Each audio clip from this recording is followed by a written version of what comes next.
So that's where the mountain of money was. But since no one knows who owns it, no one can use it. Life is for living. I'm Kushani, a Japanese thinker, tasting the depths of the now. Why has the Japanese currency weakened so significantly? Is it a decline in international competitiveness? A lack of innovation? There is a result, not the cause.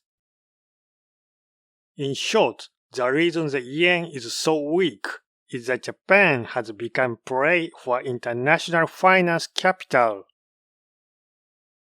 Through the legalized scam called the carry trade, Japan's national interests are being continuously siphoned off. Furthermore, it's not just finance, where Japan's national interests are being stripped away. It's across every sector imaginable. Take food. Japan's food self-sufficiency rate is a mere 38%.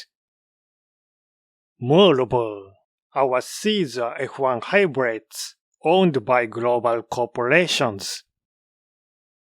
These seeds only produce for one generation, forcing us to buy a set of seeds and pesticides from global giants every single year. Energy. Petroleum, coal, and natural gas all are imported. Yet, we aren't allowed to buy from countries at odds with the US, such as Russia or Iran. IT. Global giants like Google, Amazon, and Microsoft dominate the Japanese market. And all of Japan's data is being handed over to America.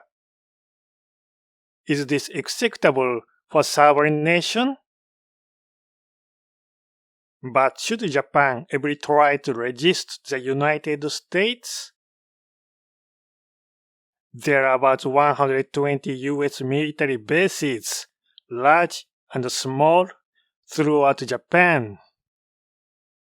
While they are nominally there to protect Japan under the Japan-US alliance, in reality, it is like having a pistol pressed against our throat. What would happen if we resisted? It's not hard to imagine. Japan's national interests are sucked dry by America. The government is helpless, and the Japanese people are exhausted. So is America, the country doing the exploiting, actually wealthy? Certainly, their GDP is the highest in the world. However, with sky-high medical costs, students drowning in the high-interest loans, and half the working class burdened by credit card debt, coupled with soaring prices, terrible public safety, and half the population suffering from obesity due to junk food. It doesn't look like a wealthy nation at all. Despite the money that should be in America, it seems the American people are also being exploited. Then, who exactly is doing the exploiting? The top government officials? The heads of major corporations? Let's take a look at how much income they actually earn. The annual salary of the President of the United States is $400,000. the head of the treasury earns $230,000. The CEO of Goldman Sachs of Wall Street earns $47 million a year. And the CEO of Google earns $200 million.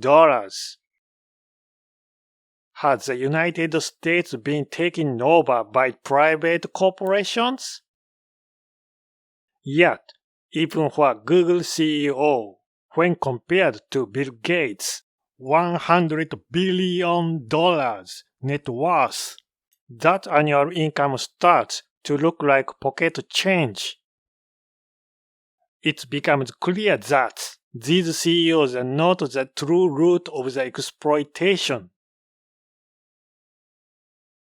Then, what about the shareholders? 90% of the lead shareholders in the S&P 500, America's major companies, are dominated by the Big Three. The Big Three, BlackRock, Vanguard, and State Street. It is said that these three firms manage a staggering $28 trillion. $28 trillion. Bill Gates simply fades into the background. It is more than 30 times Japan's national budget. However, the funds they manage are pension reserves, or money entrusted to them by individuals. It is not their own money. Nevertheless, because they hold the voting rights as lead shareholders, the concentration of power in their hands is an undeniable fact. It would be no exaggeration to say that they control the world. So, who actually owns the Big Three? Larry Fink is the CEO of the BlackRock, but his annual income is $38 million. He's merely a hired CEO, not the mastermind behind the scenes. Then what kind of people are the actual shareholders of the Big Three? Try as you might to investigate, not a single individual name ever appears. Likely, the top of the top manage and hide their personal assets through multiple family offices and trusts in the Cayman Islands. When you look into the hidden assets in the Cayman Islands, they amount to $30 trillion, including derivatives. Some say it's as much as $100 trillion. $100 trillion. $100 trillion in the Cayman Islands. Tracing the money back to its source, I finally arrived at these hidden assets in the Cayman Islands. If money is the blood of the society, then that blood has stopped circulating. Our society is suffering from a terminal illness.